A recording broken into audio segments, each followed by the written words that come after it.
What up, what up, what up? It's your boy Roy, accompanied by the Dominican Badman, Sergio, aka the Floor Price Guy, and we're Combat Sports Guys, coming to you with another UFC post fight reaction and analysis for UFC 308 Topuria versus Holloway. But before we get into that, let the people know how you're doing and how we did, Floor Price Guy. Oh man, always a pleasure doing this with you. We spend that. It's been back to back events. Today was very rewarding. We did a great. I don't know if you want to kind of put in the next kind of chart. Yeah, so if you look at it here, we have our picks that we had at the end of our pre-fight analysis, picks and breakdown. Myself, I did a 92% success rate for the card overall, whereas my guy went dog heavy. He still pulled out some wins at a 62% success rate. And we'll move over to the next slide here to show you Sergio's parlays and bets that he pulled away with. If you want to go over them, my man. Yeah, I mean, look, we doubled down on what we were gonna do, right? I mean, the Chris Barnett stuff. I know it was gonna be a little bit risky, so I ended up putting just $20, $20 to get you $100.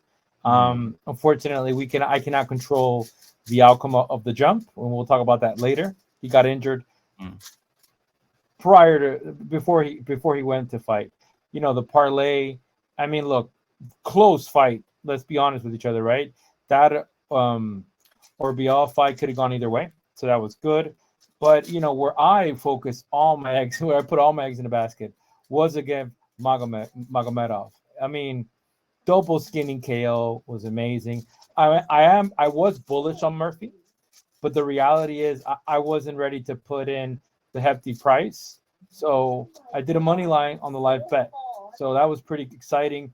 So as soon as Ige stormed them, brother, on the first round, I said, you know what? He's going to bounce back. So I caught him at a plus 105. What about you, champ? Yeah, that's always the option, right? Is to do the live betting. I, for one, am not a fan of the live betting because I feel like, I don't know, I feel like it's very easy to get tricked into betting the favorite after a round, whereas you did the opposite, right? Like you knew Lerone Murphy was going to bounce back and end up pulling out the decision win. I feel like it's a little too risky for myself, but overall, pretty good. We did do what we said we were going to do. We did put out a tweet midweek regarding some parlays that could help the people, help the viewers, and we'll go ahead and share that right now. So we put out a tweet midweek regarding some parlays. We did a low risk parlay and a semi risky parlay. If you scroll up a little bit, we did a 5-leg parlay. Rebecki versus Orolbai over 2.5 rounds, that hit. Hamzat versus Whitaker under 3.5 rounds, that hit. Magomedov money line, Murphy money line, and Neal money line for a total of plus 637, that hit. And then we had a 4-leg parlay. Same thing with Rebecki and Orolbai over 2.5 rounds. Basharat money line, Hamzat money line, and then Ankalaev money line for plus 243. Those hit. So if you're able to follow us and see that early and you got in on that, congratulations to you. This is something we're going to start incorporating. This is our first time doing it. We also had some low risk parlays that didn't hit because of the Barnett injury. I had selected that that fight were to go over 1.5 rounds, but unfortunately he got injured. But had it gone over the 1.5 rounds, those would have hit as well. Moving on here, getting into the card. Let's get into this.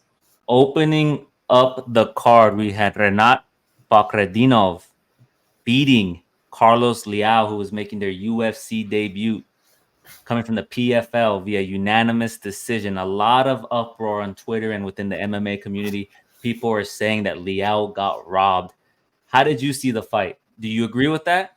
Do you think it could have won a split decision for Renat, or do you think he did get robbed? I mean, you know, it's interesting. And they said, "Oh, UFC has their own like betting kind of recommendations on their UFC Fight Pass," and they're like, "Oh, you won because Leal did great." Yeah, but the reality is the judges picked my guy Renat to win, and we picked Renat. It doesn't mean it's correct, but it just means we got the W. I'll be honest with you. He did get outstruck, but the issue is what we've been seeing is aggression sometimes beats striking, striking. Volume. Yeah, volume. And it's something that Yeah, volume and aggression beats sometimes significant striking.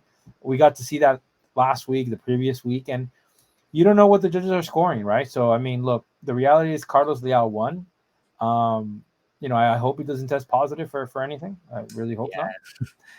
Like, but what do you think? Yeah, I think, given the forward pressure that Renat was giving, if you reference our pre-fight analysis, we kind of said that if he was having issues on the feet, he was going to look to take the fight down to the ground. And he did attempt multiple takedowns, but Leal stuffed them all, right? He stuffed them all. He had good takedown defense. And as you mentioned, he outstruck him. I think the fight should have went in Leal's way, in his favor, but I don't know what these judges are looking at. If it's the forward pressure, is it the consistent pressure? Leal was eating a lot of shots in the last round. If you kind of, the last 2-3 minutes, he kind of just stuck there in the middle and was, I don't know if that was part of his game plan to show that, hey, I don't respect your power, whatnot, et cetera, et cetera. But Renat got it done via unanimous decision. It is what it is. The judges strike again. And I'll go ahead and pull up your screen here. Yeah, pull up the screen for a second. I want to kind of put in that. Yeah, I mean, look, the reality total scores was 119, 146. Yeah, let's look at the rounds. You had basically all the judges. I mean, look, the reality second round was close. Third round, I mean, look, if you give the second and third to Renat and you count out one of those takedowns, kind of won. So yeah. I don't agree that it was unanimous. That's why I said it could have gone split decision, but unanimous is kind of crazy to me. No, yeah, it's stunning what happened, but hey, it is what it is. I mean, if you're better and that messed up your parlay, you're very annoyed. Let's just say that. Yeah, and a lot of people had him as the pick coming in short notice for this fight. Moving on here, we have Ismail Naurdiev beating Bruno Silva via unanimous decision.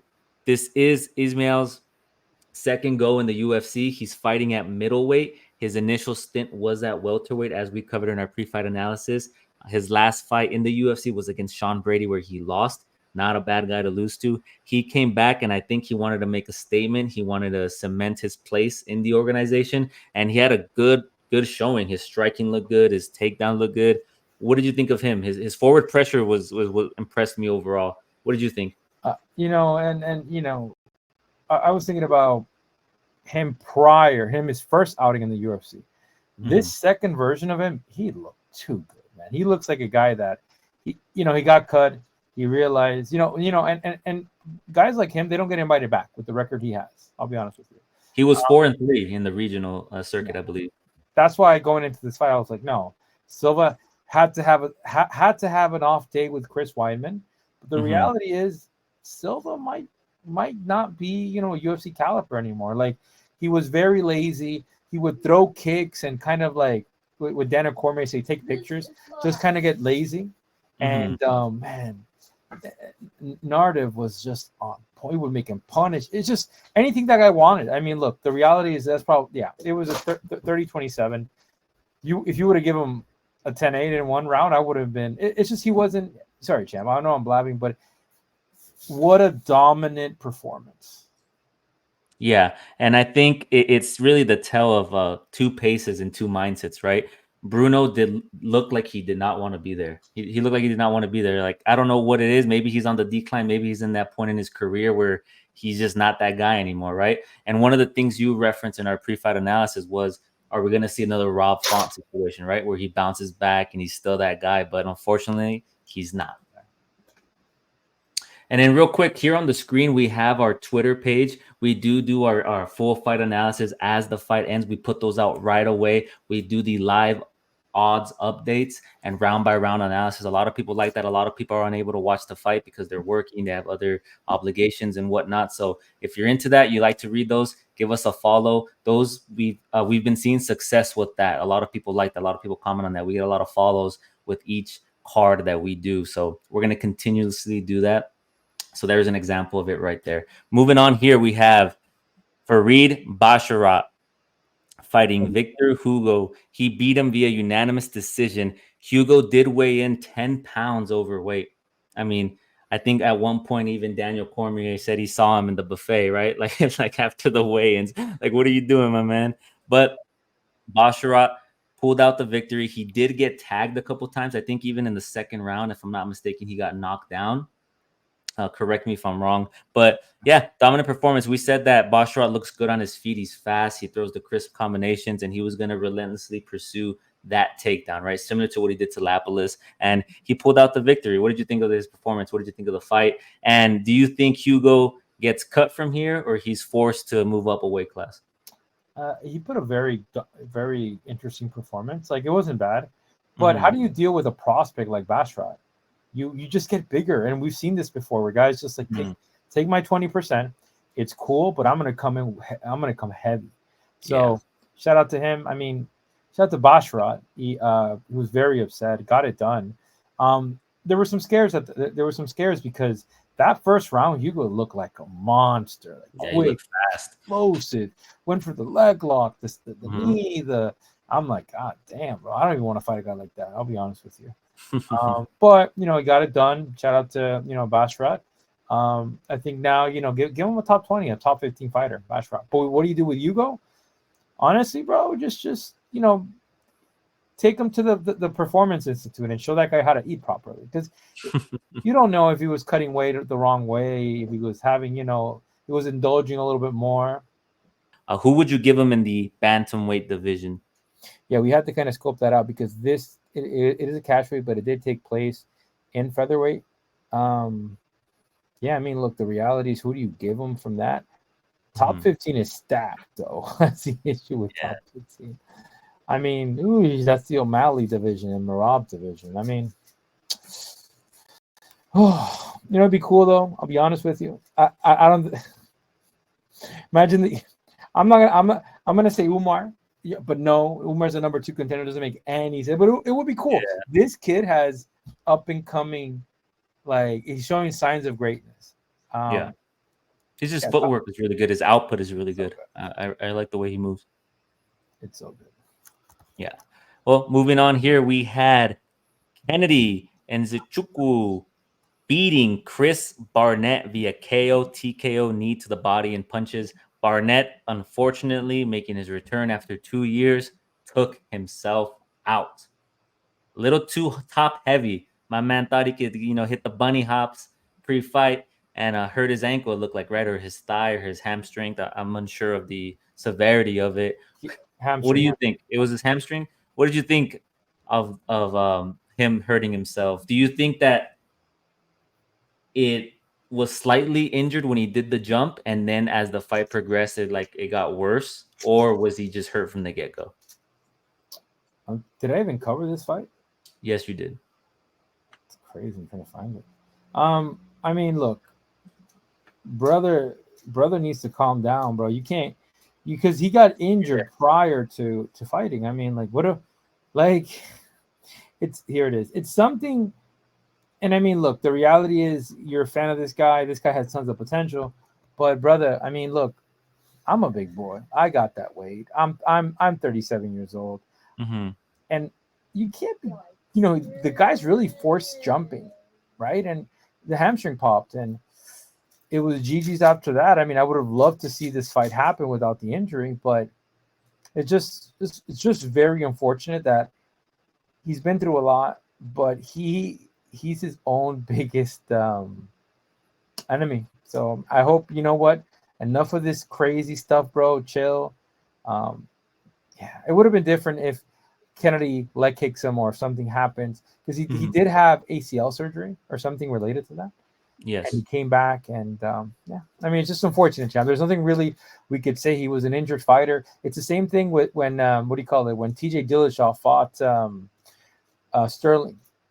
His shoulder was dislocating in the first round, and I mean, it's different because it happened prior, but it's just different, man. It's just, you can't really assess. Shout out to Kennedy. I find Kennedy had a lot of patience. He did well. Well, he looked good too, moving up in weight. This was a heavyweight bout. It wasn't at lightweight, and I feel that putting on the size, he still looked fast. He still looked fluid. He looked, like you mentioned, patient.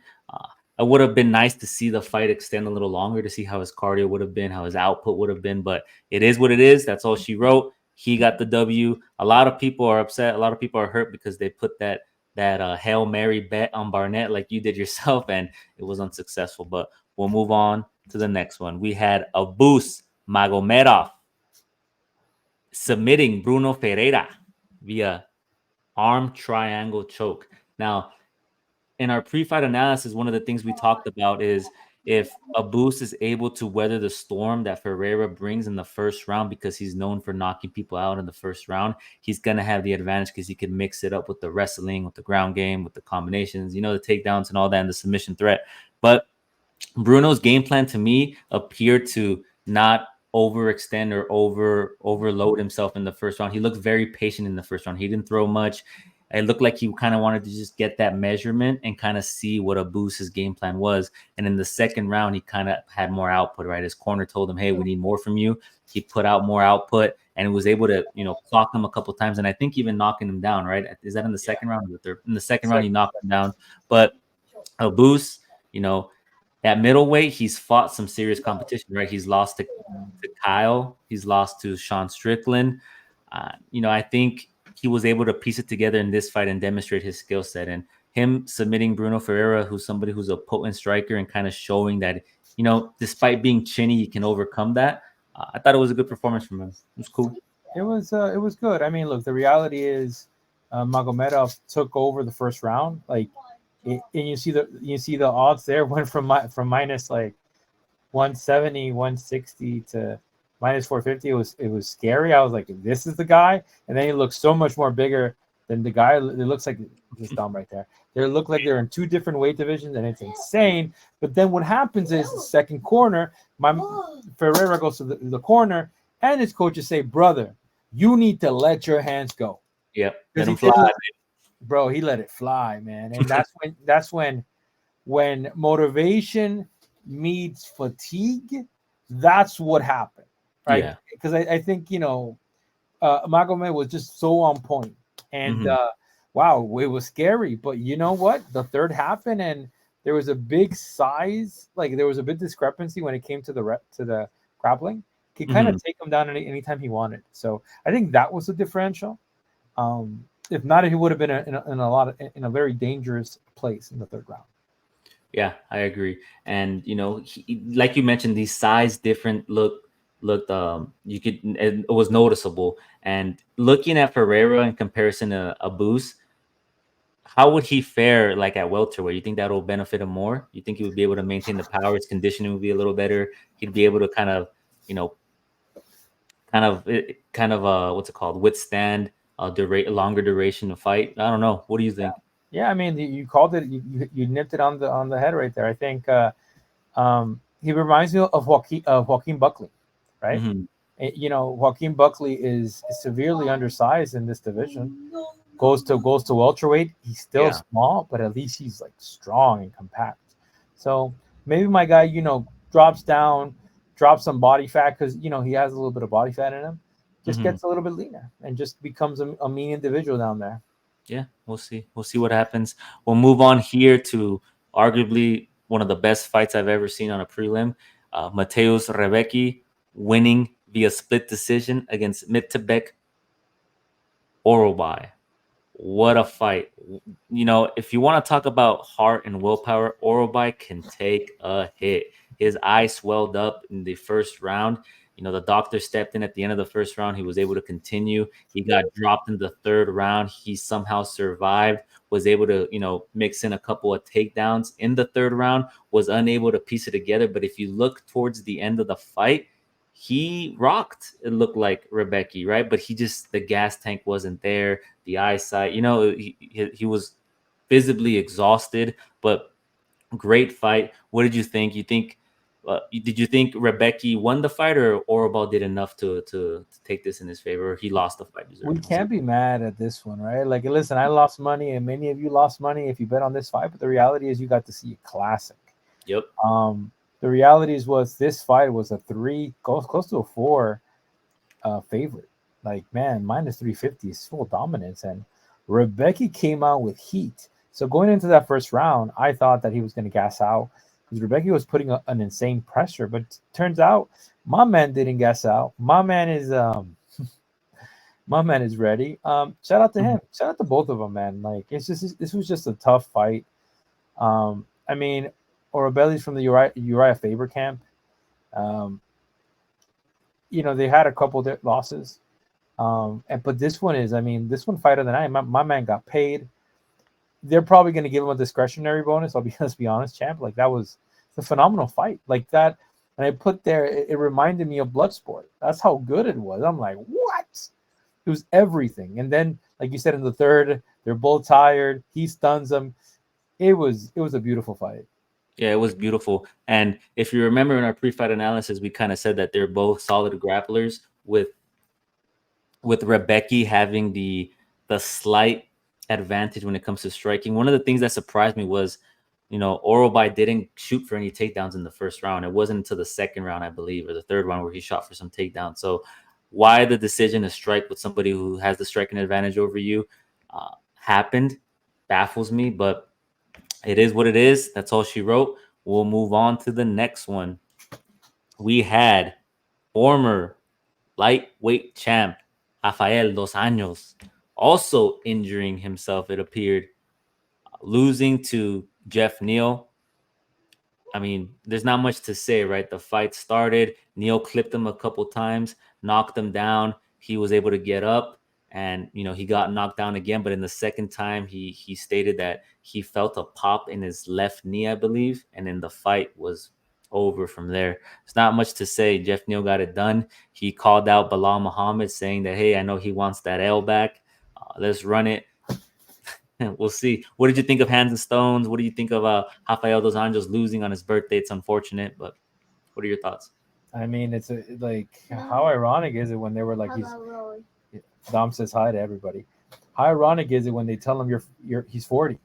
When they said that at the beginning, it's just like, man, like RDA is an animal, but he's been up, he's been down, he's been up and down, and the reality is like that's the difference between Barnett and this fight is that Neal caused that injury. Neal hit him hard, man. He was looking very good.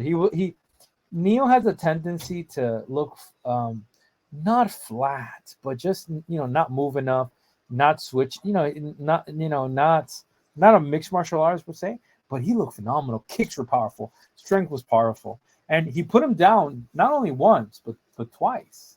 Yeah. And it was after the second time, like it was so quick. Yeah, man, it was just insane. And shout out to RDA. He's probably going to be gone for 6 months to a year. He's probably done, man. 41.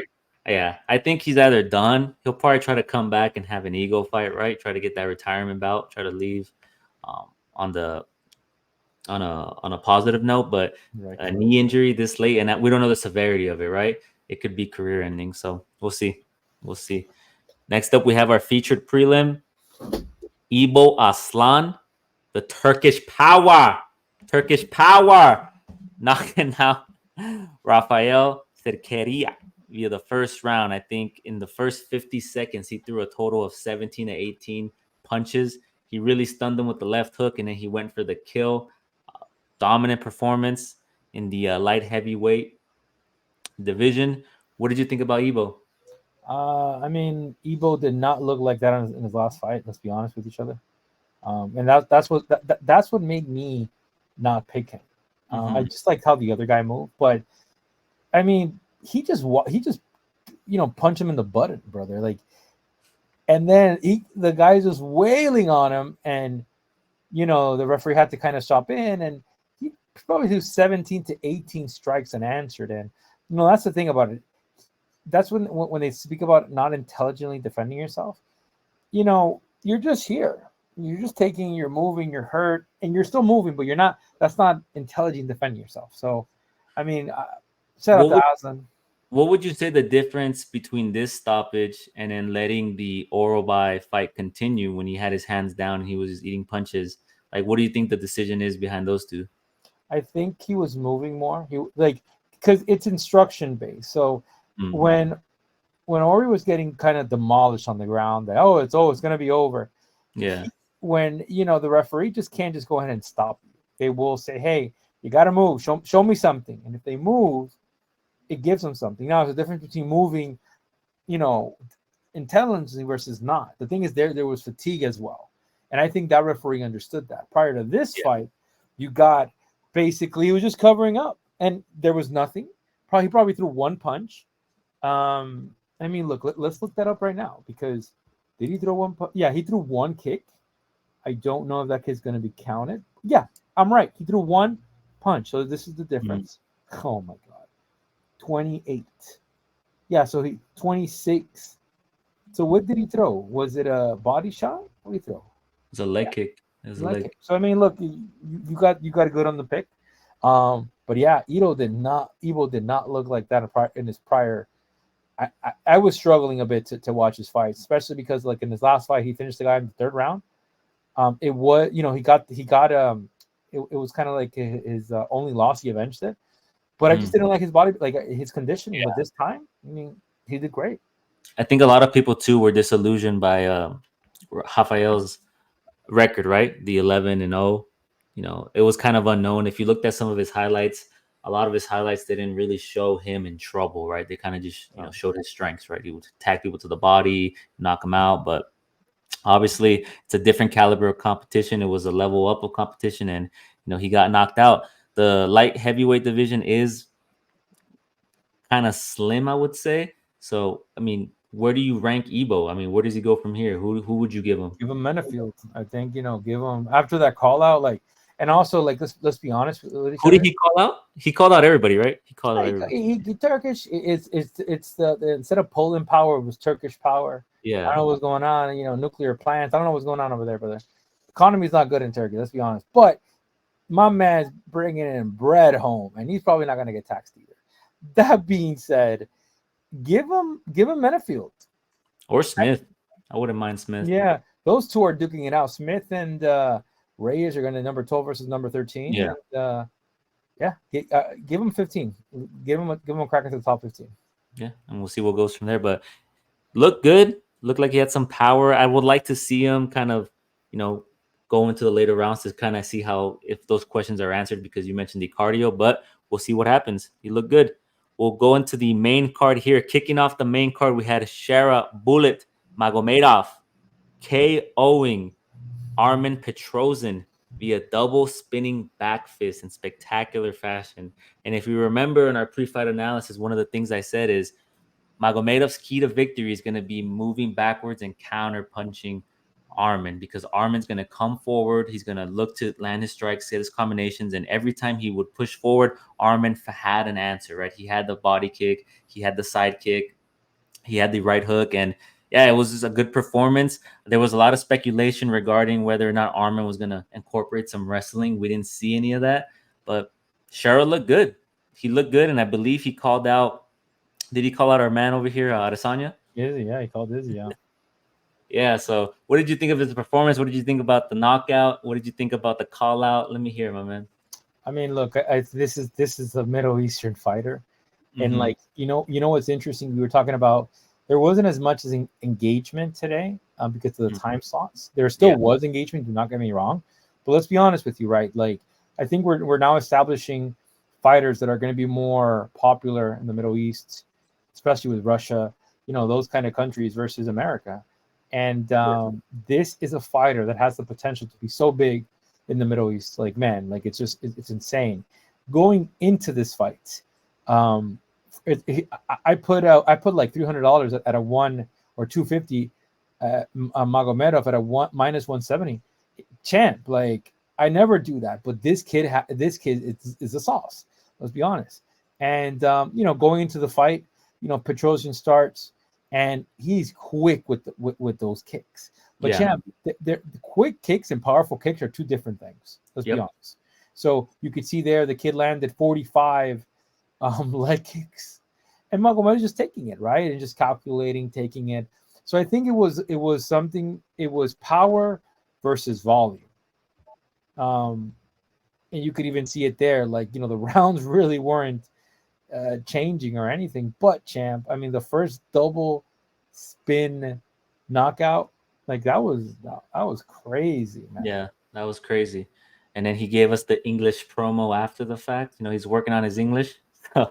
We'll see if Izzy accepts that fight because I don't know if you follow Izzy on Instagram or seen on Twitter. He was studying Imavov fight tape, so he was kind of hinting at he might want to look to get that fight, give Imavov the shot next. But we'll see. I know Kyle is also interested in going up against Izzy, so we'll see what happens. We'll see what happens.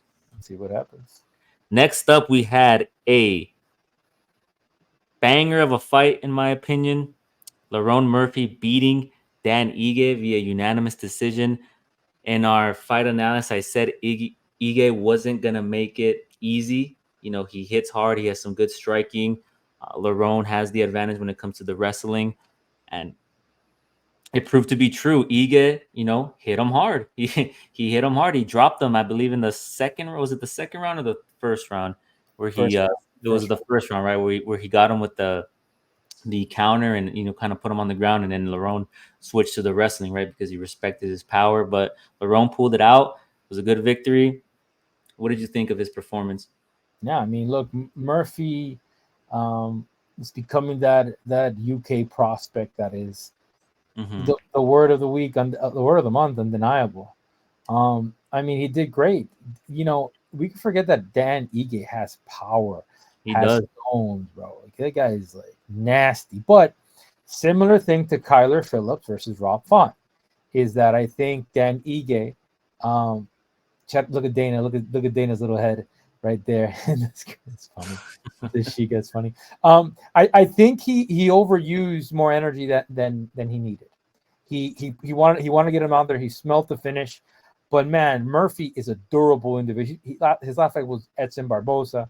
Yeah. I mean, it was great. And you know, one of my I wasn't gonna. I think I bet on Murphy in a parlay, but the Barnett fell down. But he was a 3-1 underdog. Sorry, 3-1 favorite. I wasn't gonna put money on that.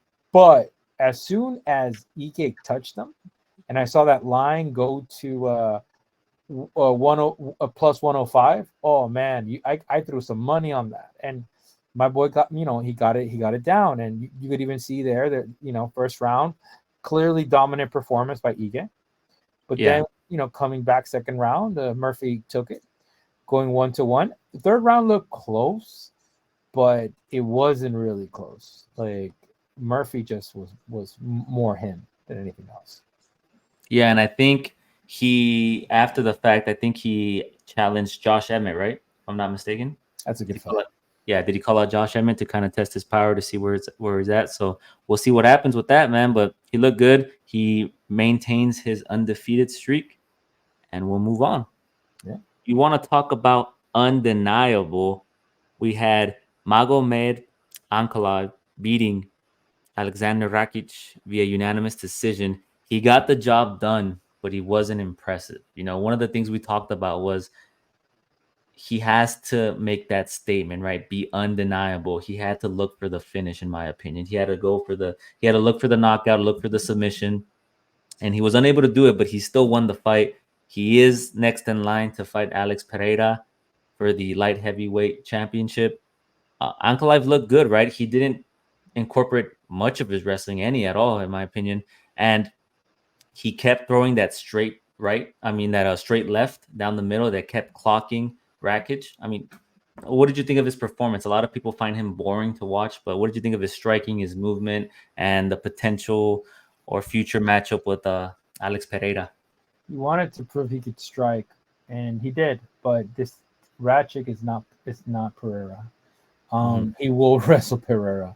What did I see? I mean, we don't know if he had an injury because he didn't wrestle at all. That was weird. It was weird that Rakic was the one that initiated the takedown, and then the third, Magomedov reversed him up, and I had Rakic win in the first round.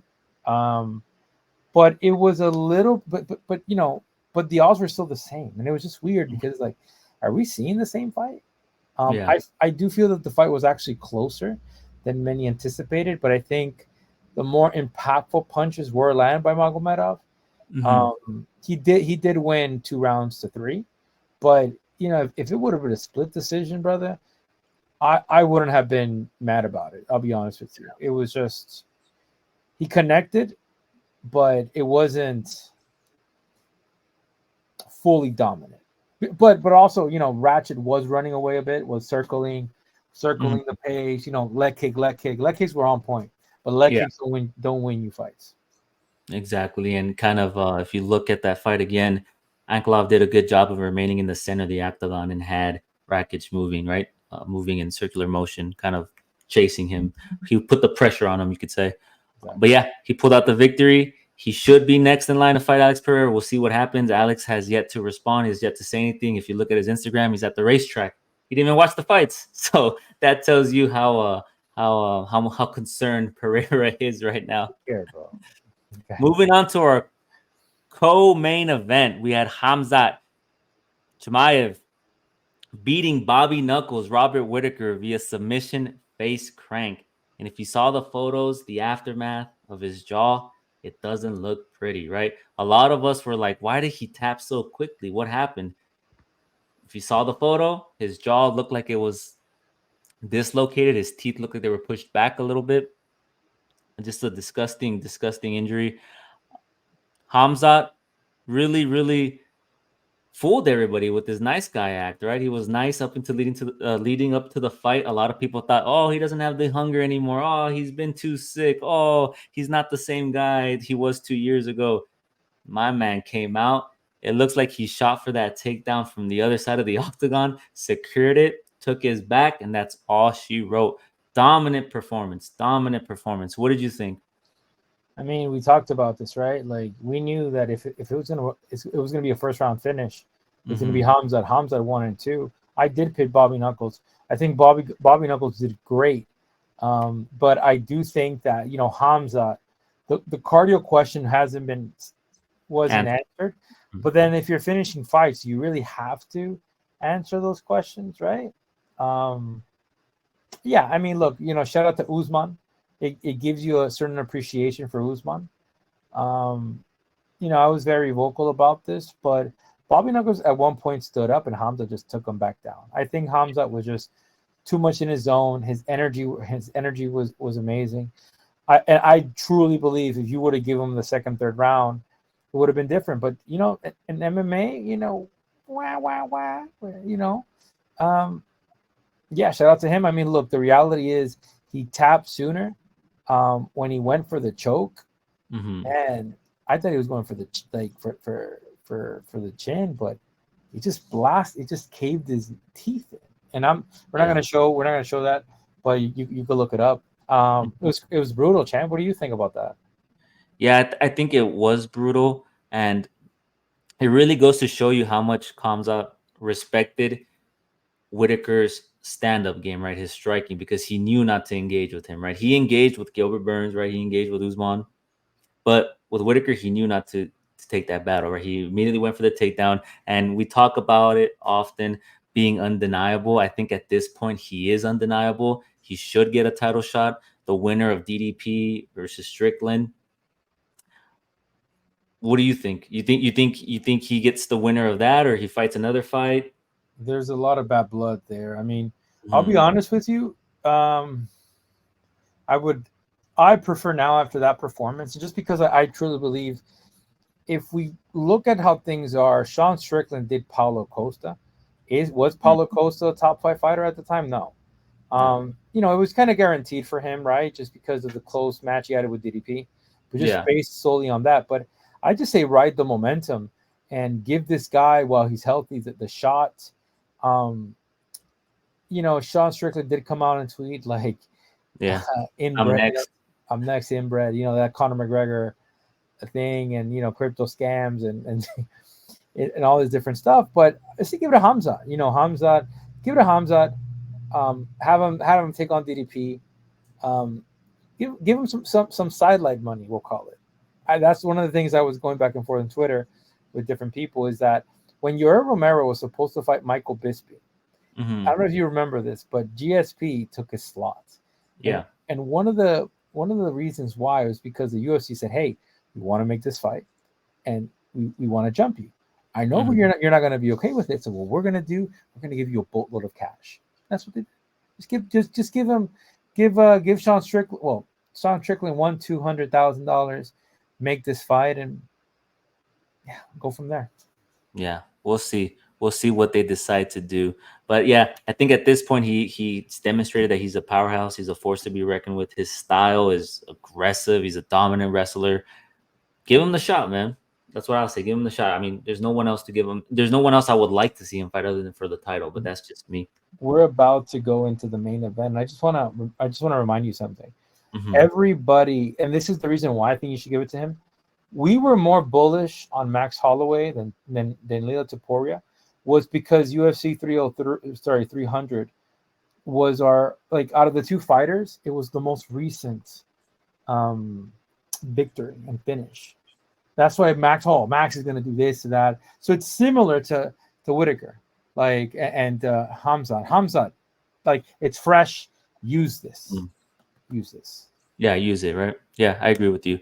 We'll move on to our main event. And just real quick, we love Robert Whitaker. We love Bubby Knuckles. It sucks to see him, go out like that, but that's the nature of the game, right? It's the nature of the game. There's always going to be somebody that has your number. So we hope he does well, he gets better, and we'll see what's next for him.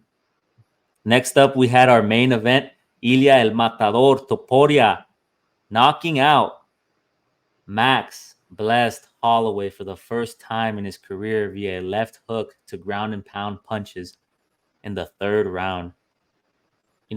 When this fight got announced and we kind of broke it down and talked about it, one of my main concerns was, and still is, why is he moving down in weight after having a stellar performance at 155 at lightweight? Why doesn't he stay at lightweight, right? Why doesn't he defend the BMF, get some good matchups there, and kind of, finish off the latter part of his career at 155? I don't understand why he decided to move down. Maybe he was, trying to I don't know what it was. Maybe he wanted to win the belt and he had this idea of, rematching Volk and kind of defending it against Volk. Who knows what his mind was, but yeah, that was my main concern with this fight. But, getting into the fight itself, Holloway looked good in the first round, right? He managed his distance. He utilized leg kicks. He really used the reach to his advantage. But Topuria has that, his boxing stance and his striking is just, it's remarkable, right? Like, he was able to get into the pocket. He was able to land that jab.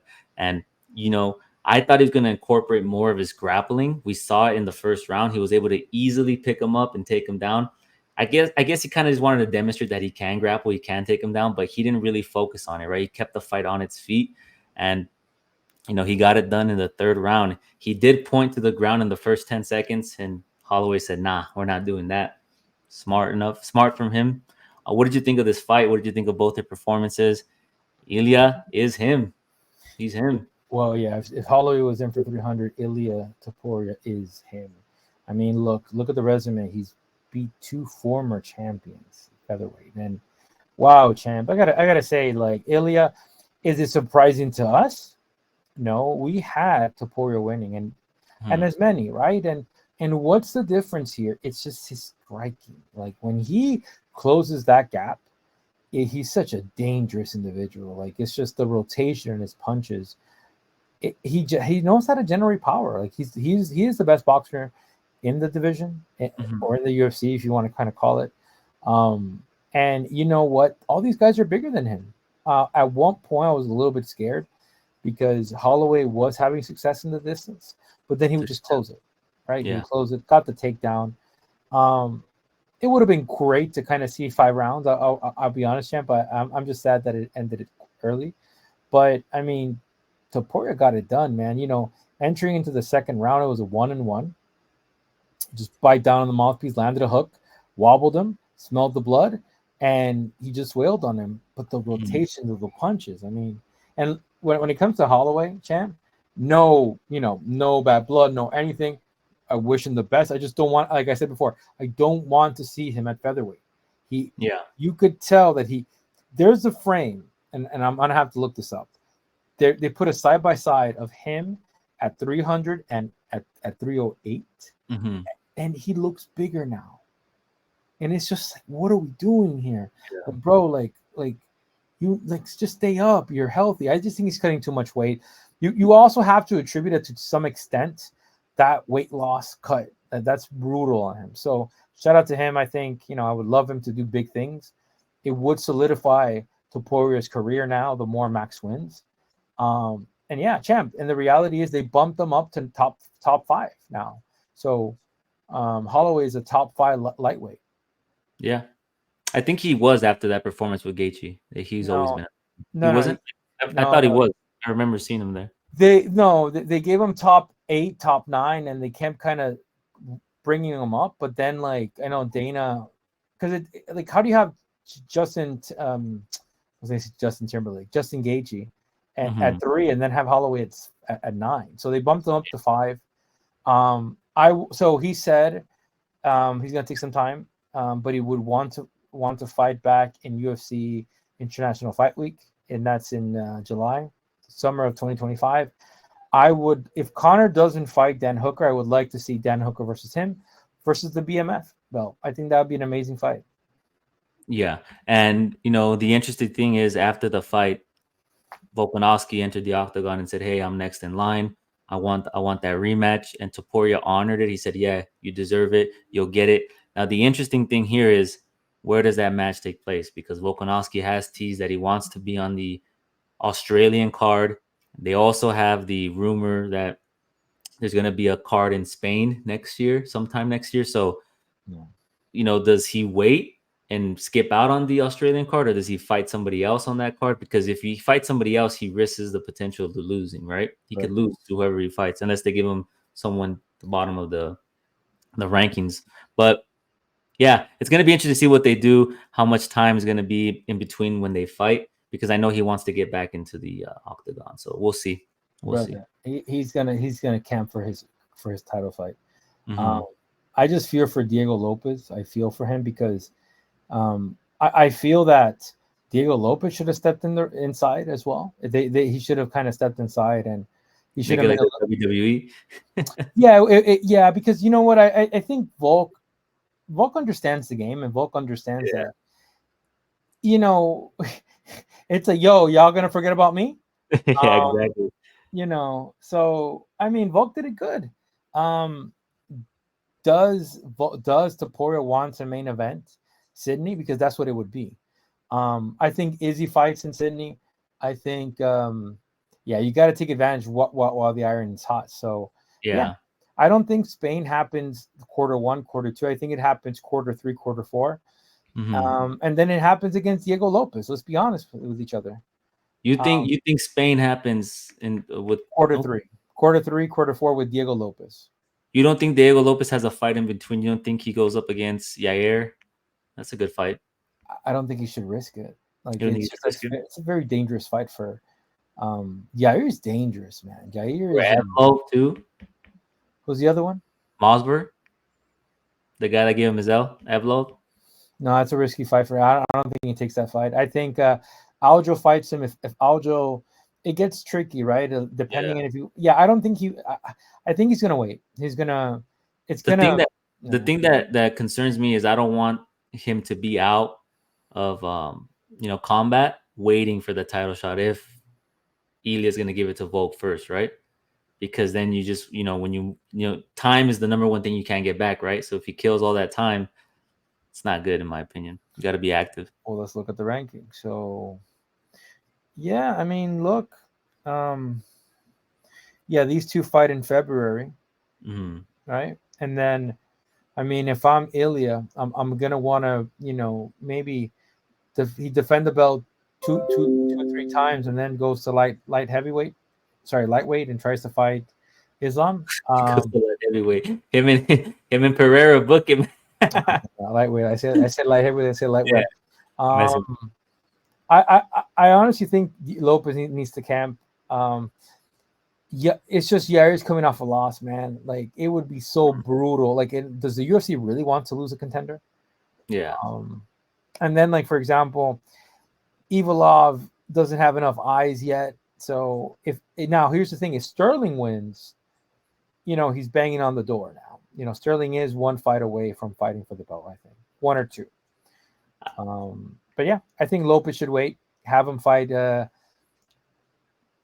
Topuria likes money. He likes money. Yeah. You saw his mansion. So I think if I'm sorry to interrupt you, but I think if Lopez runs it back with Ivalov, he's gonna win, in my opinion. Because if you look at their first fight, it was Lopez's debut, and he took that fight on short notice. When do you have that fight though? He had it. Let me see. Because it would only make sense. They're fighting in December. So let's say he wins Sterling. Then you have Sydney in February, and then Topuria is going to fight Volk. I don't think Lopez fights early. No. Sorry, I think Lopez could fight in that card as could fight Ivalov, but I don't think Ivalov is going to be enough ready. So it'd be great if you could put him there and put him as the backup fighter, because then if either one gets injured, Lopez comes up and faces. That was last year in May. That they. No. Well, I'm saying now. I'm saying basically. No. You asked me when he fought him. I'm telling you, it was May last year. Yeah, May. It's gonna be too soon. So I say he just waits because he's gonna fight in quarter 3, and I don't think he should fight Rodriguez. Like Rodriguez coming out from a loss from Brian Ortega, and it's just like okay, so I beat the guy. I beat the guy that he's gonna fight. It just gets weird. So I just think he should just kind of wait. Yeah. Okay. We'll see. Ilia Topuria is that guy. It's him. He's him. Yeah. The BMF title was not on the line, and I think they did that to give more storylines for that belt, right? Like they didn't want.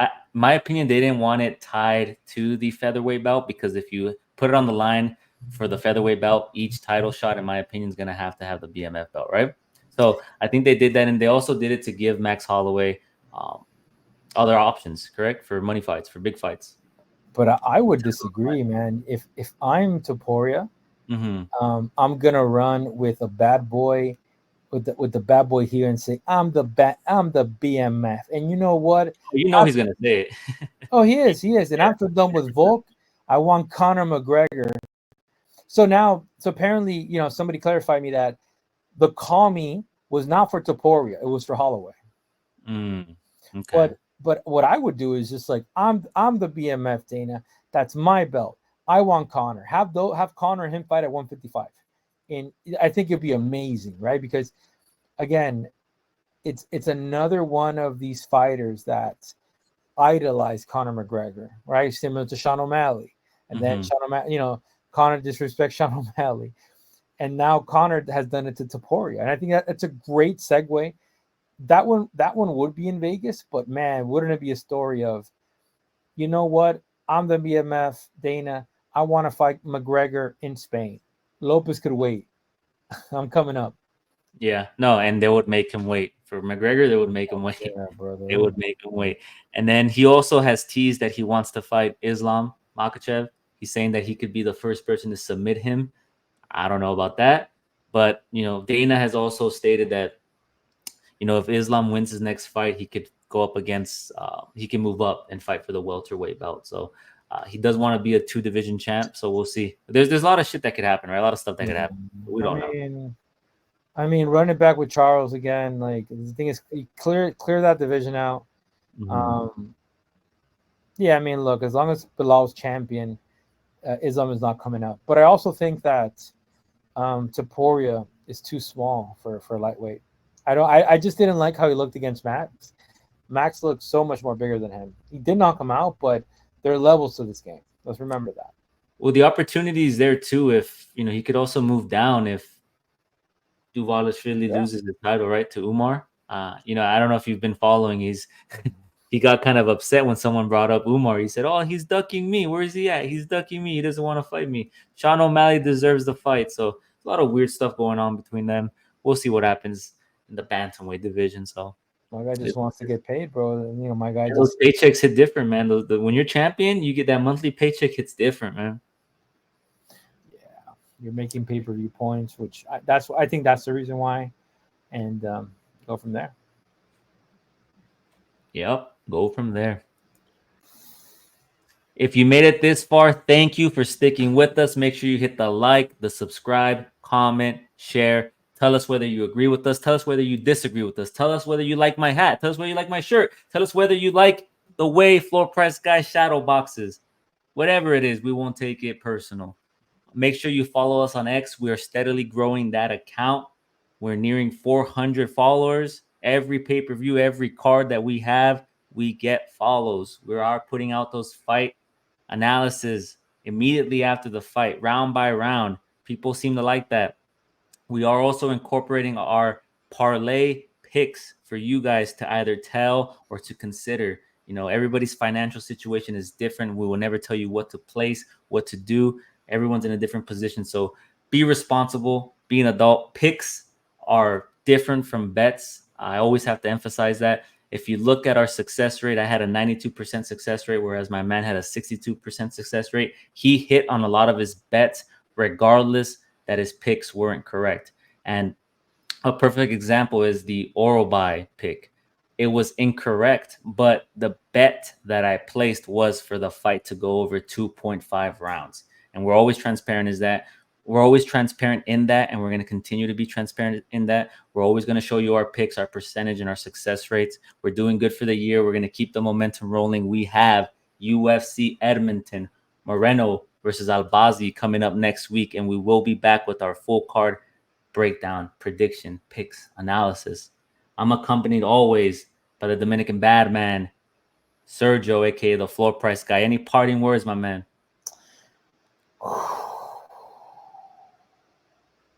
I'll see you next week, champ.